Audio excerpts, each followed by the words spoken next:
Hi, I'm Mark from ACLS Certification Institute, and in today's MegaCode review, we're covering wide complex tachycardias. Now, what makes a wide complex tachycardia different from a narrow complex tachycardia? Again, it's the width of the QRS. The literature says that if the QRS width is greater than 0.12 seconds, it's considered a wide complex tachycardia. When in doubt, treat for VTach. If the complex is greater than 0.12 seconds, it could be ventricular in origin. Sometimes it's hard to discern whether it's truly ventricular or is it supraventricular with maybe a conduction problem that's making the complex a little wider. So the literature says, when in doubt, treat for VTach. Treat as though it's a ventricular rhythm, it's ventricular in origin. Now, one of the first things you'll do when you come to your patient is assess whether the patient is stable or unstable. And this is pretty easy because whether the complex is wide or narrow, whether it's ventricular in origin or supraventricular, if your patient is unstable, the treatment is the same. Immediate synchronized cardioversion. Period. Unstable patient, wide complex or narrow complex, immediate synchronized cardioversion. If the patient's stable, you have some wiggle room. Get a 12-lead EKG. Get a closer look at this heart. The literature recommends a trial of adenosine. You can certainly give that. 6 milligrams IV rapid push. And this will kind of help discern whether it's atrial or ventricular in origin. If it doesn't work, it's probably ventricular. Again, when in doubt, treat for VTach. Now, let's take a look at some wide complexes here. You can see they vary in morphology. But when you're assessing it, you want to assess, is this wide complex regular or irregular? And we're looking specifically for changes in the morphology.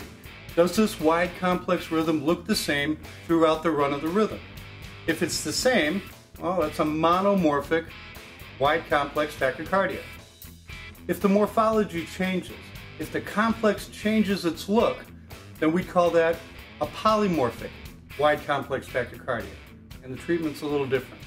But first, let's start with monomorphic wide complex tachycardia. In this case, we have a patient who's in ventricular tachycardia, wide complex ventricular tachycardia. Is the patient stable or unstable? Again, unstable means that the patient is showing serious signs of shock, low blood pressure, altered mental status, poor color, signs of shock. If that's the case, immediate cardioversion. If the patient is stable, our first drug of choice for stable VTach, amiodarone. Although the other options exist, most commonly we're going to be using amiodarone. 150 milligrams administered over 10 minutes IV infusion. It's not a bolus, it's administered over 10 minutes. Should the VTach, whether it's polymorphic or monomorphic, lapse into VFib, which can happen, immediately go into your VFib algorithm.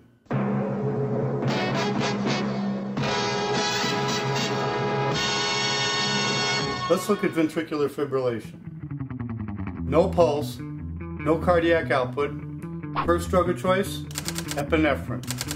1 to 10,000, 1 milligram, IV push, every 3 to 5 minutes. There's no max on that. Now the first or second dose of epinephrine can be replaced with vasopressin. Here's your 2015 update pop-up. The American Heart Association is no longer recommending the use of vasopressin in this algorithm, only epinephrine. You can still administer your epinephrine every 3 to 5 minutes, but the AHA has removed vasopressin as a pressor in this algorithm. Now, always follow your local protocols and your hospital policies. If they're still using vasopressin and you're having success, fine, but know that the AHA has removed vasopressin as a pressor in this algorithm. Remember, when you're running a VFib arrest, generally drug, shock, drug, shock, drug, shock. First drug, epinephrine or vasopressin. Defibrillate the patient. Second drug, after defibrillation, amiodarone.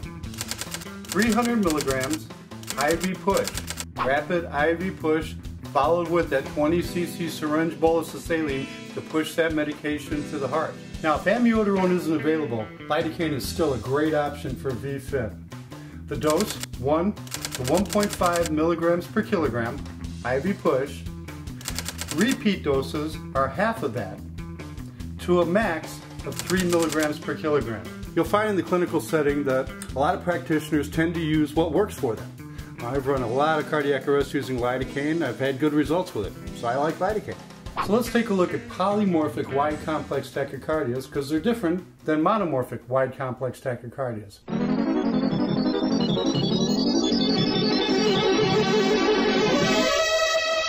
Remember, with regular monomorphic tachycardias, wide or narrow, if they're symptomatic, showing signs of shock, we cardiovert them, synchronized cardioversion.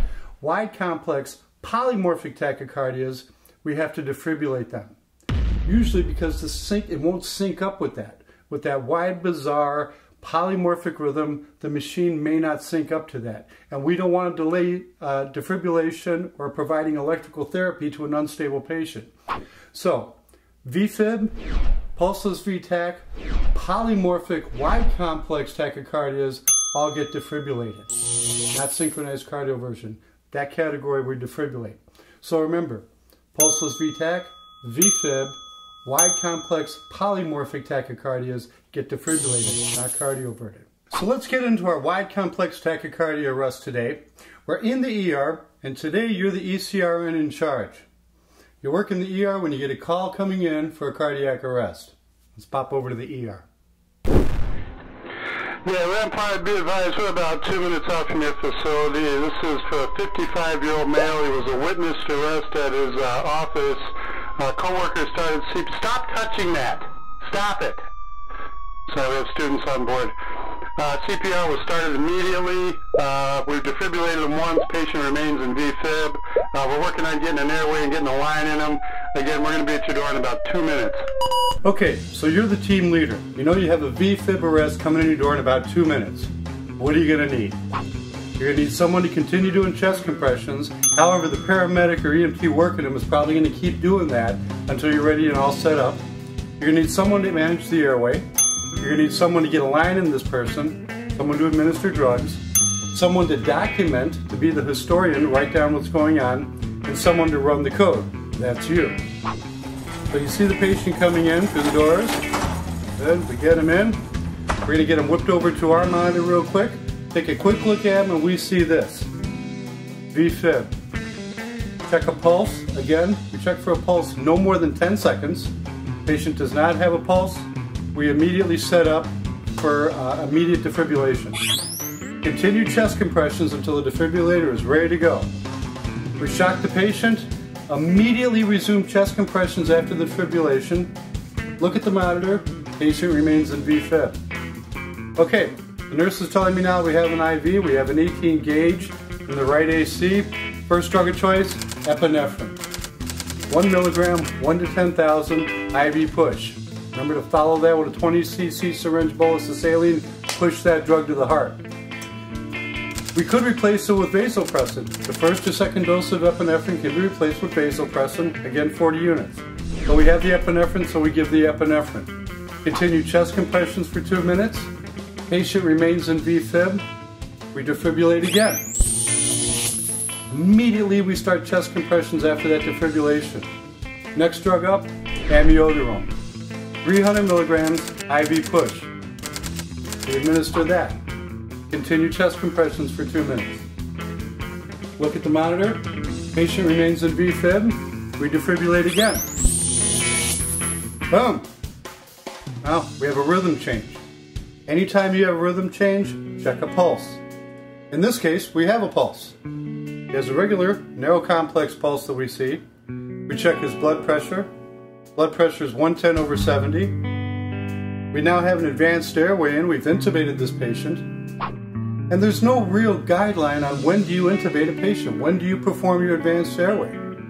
Generally, after my second shock, I'm looking to tube the guy. I want that advanced airway. I want to make sure that I can ventilate him adequately. But there's no hard and fast rule on that. But generally, that's what I do.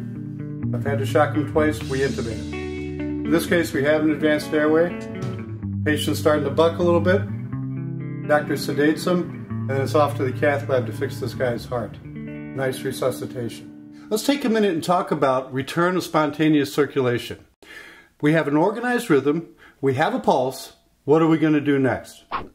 First, address the airway. Make sure the patient is adequately oxygenated and ventilated.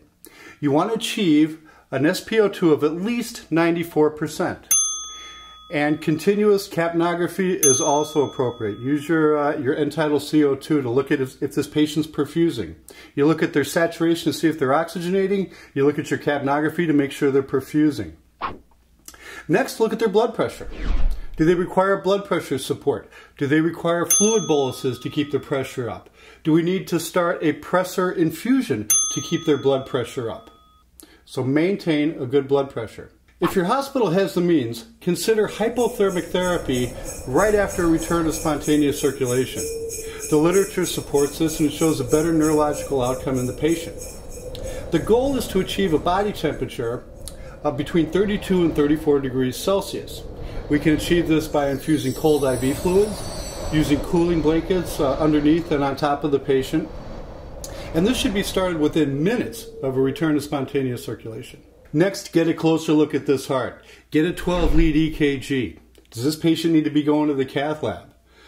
We've had a spontaneous return of pulse and circulation. We need to get a closer look at that heart and fix the problem. Are they having a STEMI? Are they having an ST segment elevation myocardial infarction? Do they need to be going to the cath lab right now? Get a 12-lead. Finally, need to get this patient up to the ICU. Start the recovery process. Get this patient healed and get them home. Thank you for watching today's MegaCode presentation on wide complex tachycardias. My name is Mark for ACLS Certification Institute, and I will see you in the next film. Consider hyperthermic therapy. Yeah, bake them in an oven, 350 for 45 minutes. Remember to baste well.